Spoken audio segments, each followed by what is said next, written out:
Quand devez-vous écouter vos clients et quand est-ce que vous ne le devez pas? Aujourd'hui, j'aimerais vous parler d'une habitude qui va vous permettre de renforcer la relation avec vos clients, qui va vous permettre d'améliorer vos produits et votre marketing. Et j'aimerais également vous faire une mise en garde au sujet de cette habitude. Cette habitude, c'est recueillir l'avis de vos clients. Alors, vous m'avez déjà entendu très souvent au cours de ce podcast parler de l'importance de l'interaction avec vos clients, quel que soit votre secteur d'activité, que vous soyez sur Internet ou hors Internet, de façon à pouvoir améliorer la qualité de votre produit, ce que vous vendez, améliorer la qualité de votre service client, c'est-à-dire la façon dont vous vendez et la façon dont vous traitez les clients après leur achat, et aussi améliorer la qualité de votre marketing, c'est-à-dire la façon dont vous vendez à des prospects qui vont devenir des clients. Cependant, j'aimerais vous donner quelques pistes dès maintenant pour pouvoir justement implémenter ce retour client, mais l'implémenter de façon efficace et pas juste un petit peu au hasard. Le réflexe standard de la plupart des entrepreneurs quand on leur dit récupérer l'avis de vos clients, c'est de faire tout simplement un questionnaire de satisfaction. Alors, c'est ce qu'on va vous distribuer par exemple à la fin d'une rencontre ou d'un séminaire. C'est aussi ce qu'on va trouver dans l'emballage de beaucoup de produits. C'est ce qu'on va trouver sur le site internet d'un prestataire de service qui va vous envoyer un email ou vous demander sur le site qu'avez-vous pensé de notre service. Et souvent, ce questionnaire de satisfaction se résume à une technique qu'on appelle le NPS ou Net Promoter Score. Il s'agit tout simplement d'une méthode qui vous permet de savoir si vos clients ont envie ou pas de vous recommander. Si ces clients ont envie de vous recommander, vous leur donnez l'opportunité de le faire et vous leur donnez les outils pour se boucher à oreille. S'ils sont neutres, alors dans ce cas-là, vous savez qu'il faut encore faire un petit effort avant qu'ils aient envie de vous recommander. Ça ne servirait à rien de leur dire « partagez à tous vos amis » si justement ils n'en sont pas là. Et enfin, s'ils figurent parmi les détracteurs, c'est-à-dire parmi les gens qui n'ont pas envie de vous recommander, eh bien vous savez qu'il y a une action de correction à mettre en place. Mais ce n'est pas suffisant parce que l'échelle Net Promoter Score, c'est juste un sondage avec une question qui vous permet d'évaluer sur une échelle de 1 à 10, enfin de 0 à 10, si les gens vous recommanderaient à leurs amis ou non. Mais ça ne vous permet pas de continuer d'améliorer le produit. Il vous manque le côté qualitatif de ce retour d'expérience. Donc, ce que je recommande à mes clients de faire pour pouvoir améliorer leur suivi dans leur entreprise avec leur propre clientèle, c'est non seulement d'effectuer un sondage qui soit plus en profondeur qu'une simple question en Net Promoter Score, c'est-à-dire demander littéralement aux gens qu'est-ce qu'ils en ont pensé et leur poser les deux questions suivantes. Première question, que dois-je absolument garder ? C'est-à-dire, par exemple, si je fais un séminaire et que je sais que je vais refaire le séminaire l'année prochaine, dire aux gens, mais écoutez, qu'est-ce qui a vraiment bien marché pour vous dans ce séminaire ou avec ce produit? Qu'est-ce que je dois m'assurer de conserver pour la prochaine édition?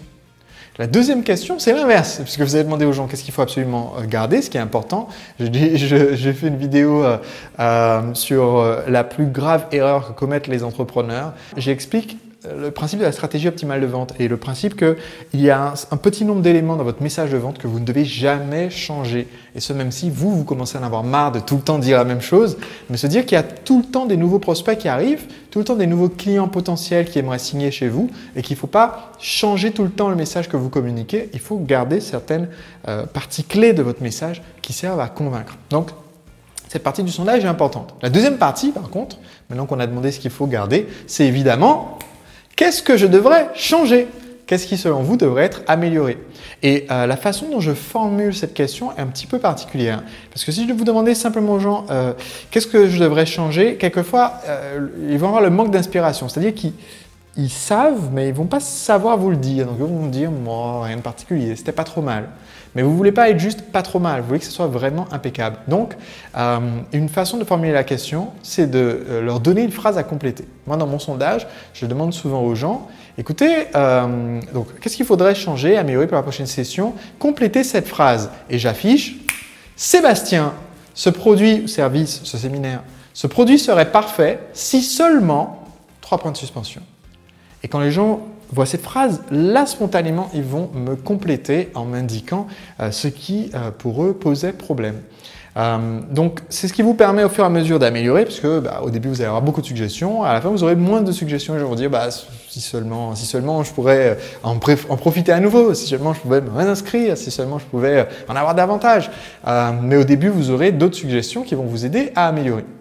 Et je vous ai dit au début de cette vidéo que quand on fait cette enquête, on ne fait pas juste une enquête de satisfaction, savoir si les gens sont contents, mais on cherche à savoir d'un côté ce qu'il faut garder, d'un autre côté ce qu'il faut changer. Mais je vous ai dit aussi que j'allais vous faire une mise en garde. Cette mise en garde, c'est par rapport justement aux résultats. Parce qu'il y a deux erreurs qu'on peut commettre à partir des réponses que les gens vous donnent. La première erreur, et ça c'est on va dire celle qui touche, si je devais parler en pourcentage, je dirais probablement, puisque après avoir accompagné 4500 entreprises, combien d'entre eux ne tombent pas dans ce piège quand ils font leur sondage? Je dirais une poignée, donc ça touche probablement plus de 95, disons 98% des personnes qui vont regarder cette vidéo, si vous êtes comme mes clients, s'ils sont représentatifs. Et ce problème que vous allez avoir, c'est tout simplement de ne jamais traiter les réponses du sondage. Alors, c'est quoi le problème avec ça? C'est que vous êtes embêté pour rien. Il vaut mieux ne pas faire de sondage que de faire un sondage dont vous n'avez pas les résultats. Parce que si vous faites un sondage et que vous ne le traitez pas, eh bien vous avez gâché de votre temps à créer ce sondage et vous avez collectivement gâché des heures, des centaines d'heures, peut-être des milliers d'heures aux personnes qui ont rempli le sondage. D'ailleurs, une entreprise française que j'ai conseillée il y a quelques années et qui s'est très bien développée et qui a arrêté de suivre mes conseils. Quand ils ont arrêté de suivre mes conseils, ce qui s'est passé quelques temps plus tard, c'est que certains de leurs clients se sont d'eux-mêmes regroupés pour leur faire des suggestions d'amélioration et qu'ils n'ont pas écouté. Et le fait de ne pas avoir écouté fait que tous ces clients-là sont partis et ils sont partis chez les concurrents. Et c'est dommage parce que si vous démarrez sur une bonne lancée, que vous avez des gens qui sont enthousiastes et qui achètent votre produit avec une intention positive derrière, plus vous encouragez les gens à vous donner un retour en les écoutant, plus vous augmentez les chances qu'après ils reparlent de votre produit ou service et que vous puissiez donc prospérer.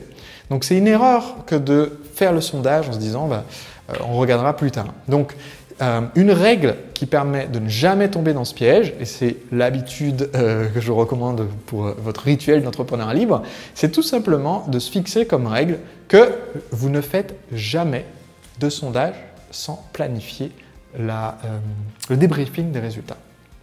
Si au moment où vous créez le sondage, vous allez dans Google Forms ou dans SurveyMonkey, qui est l'outil que j'utilise, et que avant de cliquer sur sauvegarder ce sondage, vous dites, OK, quand est-ce que je vais le débriefer? Est-ce que c'est dans 2 jours, dans 1 mois, dans 6 mois? Est-ce que c'est l'année prochaine à la même date?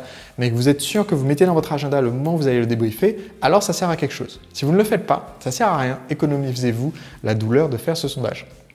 Donc, je vous ai dit, la première règle à appliquer, c'est de toujours programmer le débriefing. La deuxième règle, c'est une fois que vous recevez les réponses des gens et qu'ils vous disent ce dont ils ont envie en fait comme changement, qu'est-ce qu'ils veulent que vous changiez. Donc maintenant, vous consultez les réponses, vous débriefez le sondage. Qu'est-ce qu'il faut faire maintenant? Vous allez me dire, Sébastien, il faut faire ce que les gens nous ont demandé. Et là, la réponse est en fait non. En fait, non. Il ne faut pas nécessairement faire ce que vos clients ont demandé comme changement. Et là, ça va être contre-intuitif parce que depuis tout à l'heure, je vous parle de l'importance d'être à l'écoute des doléances des gens, pas juste des retours positifs, mais aussi de ce qu'il faut éventuellement changer. Mais ça ne nécessite pas forcément d'implémenter les suggestions que vous font les clients. Pourquoi? Parce que les gens savent ce dont ils ont envie, mais ils ne savent pas ce dont ils ont besoin. Je vais vous donner un exemple. Dans une de mes formations, la machine à vendre, dans la première version de la formation, il s'agit d'une formation où j'ai énormément de contenu à partager. Donc, c'est une formation sur un plan didactique qui nécessite de transmettre beaucoup d'informations. Le but de la machine à vendre, c'est que vous puissiez automatiser vos ventes, créer une séquence et un système qui fait que soit grâce à des outils sur Internet, soit grâce à des personnes qui travaillent pour vous, vous automatisez vos ventes et vous n'êtes pas tout le temps, vous, sur la brèche pour faire la vente. Donc, il y a beaucoup de choses à apprendre pour le faire et il y a tout un processus à mettre en place que j'appelle le toboggan et qui est en fait la séquence de vente qu'on donne à nos clients. Et dans la première mouture de la formation, il y avait effectivement énormément de choses à apprendre, mais dans le débriefing, ce que les gens m'ont dit, c'est « Écoute Sébastien, pour pouvoir mieux s'y retrouver, on aurait besoin d'un plan, que tu listes par exemple toutes les vidéos. Et tu listes toutes les vidéos et comme ça, du coup, on saurait qu'est-ce qu'il faut faire, où est-ce qu'on en est, etc. » Et donc, c'est une suggestion intéressante. Donc, j'ai retenu le côté « Ok, il faut que l'information soit mieux structurée dans l'esprit des personnes qui suivent la formation pour qu'ils aient de meilleurs résultats, mais je n'ai pas implémenté ce qui m'a été demandé. J'ai fait mieux que ça. J'ai fait une vidéo sur ce thème qui est comment augmenter le succès de vos clients. Et donc dans cette vidéo, j'explique la stratégie de la feuille de route, comment on a gamifié la formation avec en fait un plan, en transformant en fait les étapes de la formation en un jeu où on sait toujours quelle est la prochaine case, donc quelle est la prochaine action. Donc ça a nécessité de restructurer complètement le contenu et de changer l'approche pédagogique. Et donc nous sommes allés largement au-delà de ce qui avait été demandé, mais c'est parce que, et c'est ce que je veux que vous reteniez comme règle, comme principe, quand vous demandez les retours, les gens vous disent ce qu'ils ont envie, pas forcément ce dont ils ont besoin, mais en fait ce qu'il faut entendre, c'est quel est le besoin, le contexte plus large derrière les questions et les suggestions qui vous ont été envoyées. Et cette question, c'est un mot-clé qui revient souvent dans mes vidéos, ce fameux contexte. Ce principe justement de toujours chercher quel est le contexte plus large dans lequel vit notre client vous permet de donner une meilleure solution que ce qui a été demandé. Quand on parle d'innovation, beaucoup de gens, quand je fais des podcasts sur ce sujet-là, ont à l'esprit Henry Ford qui disait si j'avais demandé aux gens ce qu'ils voulaient, ils m'auraient dit qu'ils voulaient des chevaux les plus rapides. C'est pas ce que Henry Ford leur a donné. Il leur a donné la Ford Model T, donc la première voiture créée, accessible aux masses parce qu'elle était produite en chaîne. Et beaucoup de gens comprennent de travers cette citation en se disant mais voilà, comme les gens ne savent pas ce dont ils ont besoin, il faut complètement innover et donner ce que nous on veut et ça trouvera son marché si le produit est assez bon. Ce n'est pas ce qu'il faut retenir de cette citation. Ce qu'il faut retenir de cette citation, c'est que Henry Ford, quand on lui aurait dit on veut des chevaux plus rapides, ce qu'il retient c'est ben voilà, les gens ils veulent un moyen de se déplacer plus rapidement. Donc le contexte, c'est ça, ils veulent être plus proches de leurs proches, ils veulent pouvoir aller plus vite à leur rendez-vous, ils veulent avoir plus de prestige. C'est tout ça qui se cache derrière l'envie d'avoir un cheval plus rapide. Donc si je peux leur donner tout ça avec un véhicule automobile et sans les inconvénients d'un cheval, désolé pour les amis des chevaux, eh bien ça va se vendre. Donc quand vous allez faire ces sondages, posez-vous toujours la question que je vous ai dite à l'instant qui est quel est le contexte derrière les questions et suggestions. Une fois que vous avez fait ça, vous allez pouvoir non seulement améliorer votre produit, mais aussi la qualité de vos services et la qualité de votre message marketing parce que vous saurez quels sont les éléments qu'il faut mettre en avant et qu'il ne faut surtout pas changer.